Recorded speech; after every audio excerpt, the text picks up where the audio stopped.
Eh bien, très chers téléspectateurs, abonnés sur notre chaîne YouTube. Et maintenant, pour cette session, on a déjà montré comment vous pouvez mener des analyses dynamiques sous différentes déformations, comment vous pouvez ajouter, par exemple, des amplitudes, par exemple, à 20. Si tu ajoutes l'amplitude à 20, tu vois comment est cette déformation. Tu peux mettre ça à 30. Je vais mettre ça à 30. Vous voyez, et voilà notre amplitude par rapport aux éléments sismiques, aux éléments dynamiques. Vous voyez, je vous ai montré tout ça. La majorité des choses ici, je vous ai montré comment il y a toutes ces déformations. Vous voyez, tout ça, jusqu'aux 40 modes de déformation ici, en utilisant la méthode de Lanczos. Et ici, vous voyez, pour les cas d'analyse sismique, on a trouvé les courbes des spectres. Vous voyez la torsion de notre élément structural et vous pouvez accélérer et cette amplitude, vous voyez, et puis par après, vous voyez, ainsi de suite, vous voyez, tous ces éléments ici, vous voyez, tout ce qui, par exemple ici, vous voyez que c'est catastrophe ici. Vous voyez que la majorité de nos éléments sont là-bas. Voilà. Et voilà, il y a toutes ces déformations ici. Comme il y a toutes ces déformations ici, voilà ce que nous pouvons faire maintenant. C'est rentrer ici. Je vais faire CTRL V. Je vais et les charges appliquées, je vais décalquer. Voilà. Et puis maintenant, qu'est-ce que je vais faire? Je vais aller ici, afficher. Ça va maintenant prendre encore toutes les charges, chargement des données qui proviennent d'Asophistic. Vous voyez? Et voilà, vous allez voir que toutes les études que nous avions faites sont là-bas. Maintenant, nous allons faire une analyse des structures, analyse RDM, une analyse RDM des structures des éléments à part. Ok, je vais faire VG et là, je vais cacher le note apply et loads, mais les nodes, les nœuds, je n'en ai pas besoin. Ok. Maintenant, là, vous pouvez faire une analyse principale et système principal. Vous pouvez faire pour les sous-systèmes, ainsi de suite. Tu vois, par exemple, pour le système principal, en utilisant les pop-up de la structure, nous allons par exemple faire l'analyse de nos différents poteaux. Vous voyez, par exemple, là-bas, nous allons trouver les diagrammes, par exemple, de l'effort normal. On clique ici. Vous voyez là-bas tous les diagrammes de nos efforts normaux. Vous voyez là-bas sur l'ensemble des éléments des structures. Vous voyez là, ce sont nos différents éléments de structure. Vous pouvez même aller ici, par exemple, pour les sous-systèmes 1. Ici. Non, je reste c'est mon système principal. Voilà. Ici, vous pouvez sélectionner, par exemple, un élément ici. Par exemple, ces éléments-là.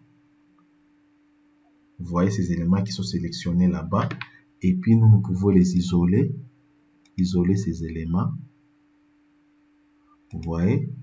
Et puis, maintenant, on peut voir maintenant les déformations ici, les diagrammes. Ça, c'est la première méthode. Et nous allons restaurer ça. Et puis, voilà le valeur de chaque poteau. Maintenant, c'est dans les tableaux, maintenant, là où vous allez voir quelle est la colonne qui est la plus grande charge. Quand vous allez trouver les maximums globaux, les minima et les maxima. Tu vois, vous voyez ici que sur nos éléments ici des voiles, il y a des grandes, sur nos éléments des poteaux ici, il y a des grandes déformations maximales et minimales ici. Vous voyez l'analyse RDM là-bas qui est là-bas. Et puis, vous pouvez mettre ça ici. Et puis, par après, ici, vous voyez par exemple ça. Je viens aller ici, système principal, nouveau système 1. Je vais mettre le VG. Vous voyez, le VG là, je vais cacher ça. Les nez, j'ai déjà caché. À charge appliquée. Et charge appliquée. Cas de charge, oui, charge appliquée, je cache ça. Je reste avec ça, par exemple. C'est ici que, par exemple, moi, j'aimerais, par exemple, mener mes études de structure là-bas. Je vais aller ici, afficher. Je patiente. Et là-bas, nous allons voir l'analyse RDM de nos éléments ici, tu vois. Et là maintenant, je vais aller sur les poteaux, d'abord voir les diagrammes. Vous voyez là-bas? Vous voyez les diagrammes qui est là-bas. Vous voyez ici. Maintenant, l'effort EE tranchant dans nos colonnes qu'on peut retrouver là-bas. Ici, vous pouvez voir. Vous voyez notre niveau 1, tu vois. Là-bas, l'analyse RDM, ça te donne les diagrammes des éléments et les différents. Qu'est-ce que vous allez faire? Il faut juste faire une capture d'écran, par exemple. Ici, vous pouvez faire une capture d'écran. On va seulement faire une capture d'écran ici. Avec les sous-systèmes. On met analyse RDM. Et voilà.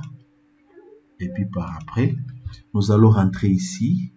Tu vois, ça c'est les valeurs seulement des efforts tranchants ici. Tu vois.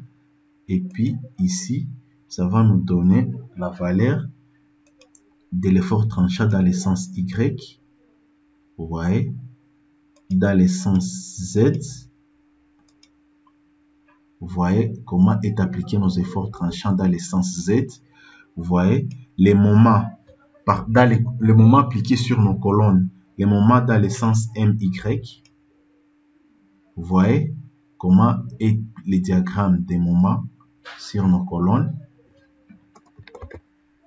Vous voyez que si vous vous posez des questions, it's possible with Revit. Et là, vous voyez que c'est possible avec Revit de mener directement les analyses des structures directement dans Revit en utilisant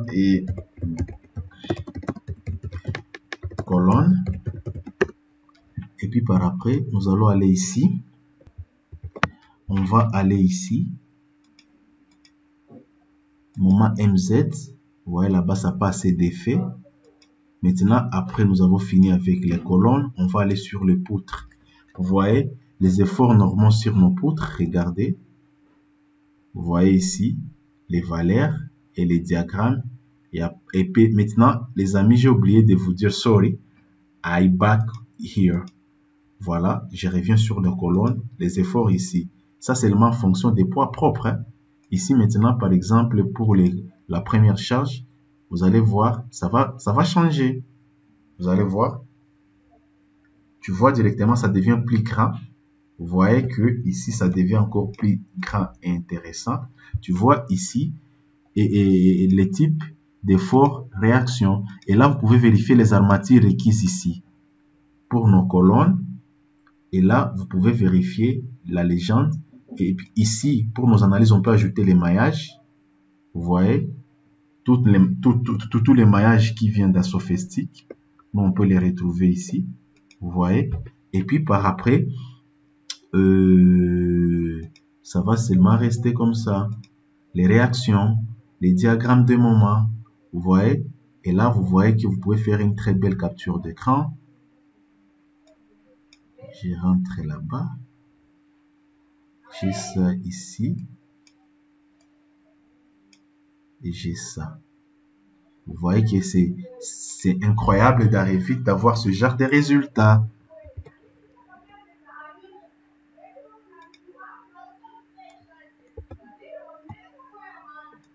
Là, on fait une capture d'écran. Là-bas. RDM 1. Et puis, par après, vous allez modifier à chaque fois que je modifie les charges ici. Vous voyez, par exemple, les linéaires D. Ça va changer. On patiente. Ça n'a pas assez d'effet. On va voir et pour les déplacements par rapport à X, ça n'a pas assez d'effet. Par rapport à Y, ça n'a pas assez d'effet. Les déplacements des masses modales, on va voir. Vous voyez là-bas, pour les déplacements des masses modales, ça te donne ici l'échelle, la valeur maximale et la valeur minimale. Tu vois ici, Angel Value. Et là, jusqu'au niveau des séismes, ici, les fréquences naturelles, on va passer par. Vous voyez là-bas qu'il y a une augmentation sous charge sismique. Vous voyez les diagrammes des moments ici. Vous voyez que là-bas, ça devient intense. Vous voyez, sous charge sismique, voilà mon diagramme. Vous voyez là-bas.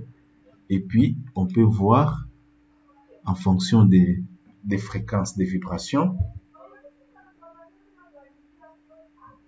Voilà nos dispositions sismiques. Vous voyez.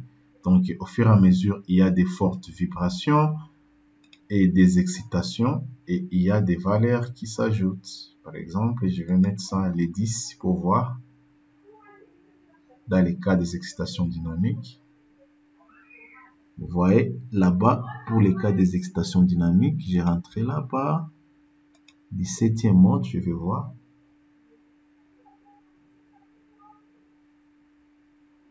Vous voyez que ici il y a des déformations. Je vais rentrer là-bas.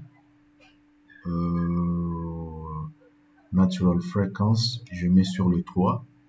Voilà. Là-bas, il y a des fortes. Et là, je ne sais pas si j'ai déjà fait une capture. J'ai fait une capture ici.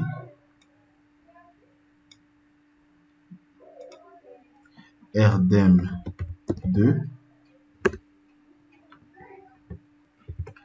Et puis par après, pour notre colonne, nous allons aller ici.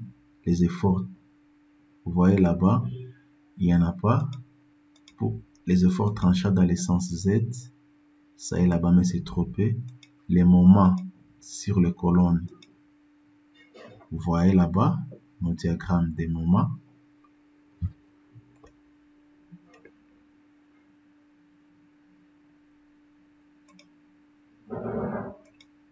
Mon diagramme des moments.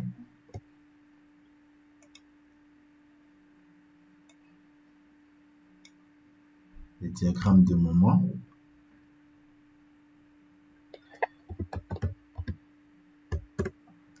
Et puis,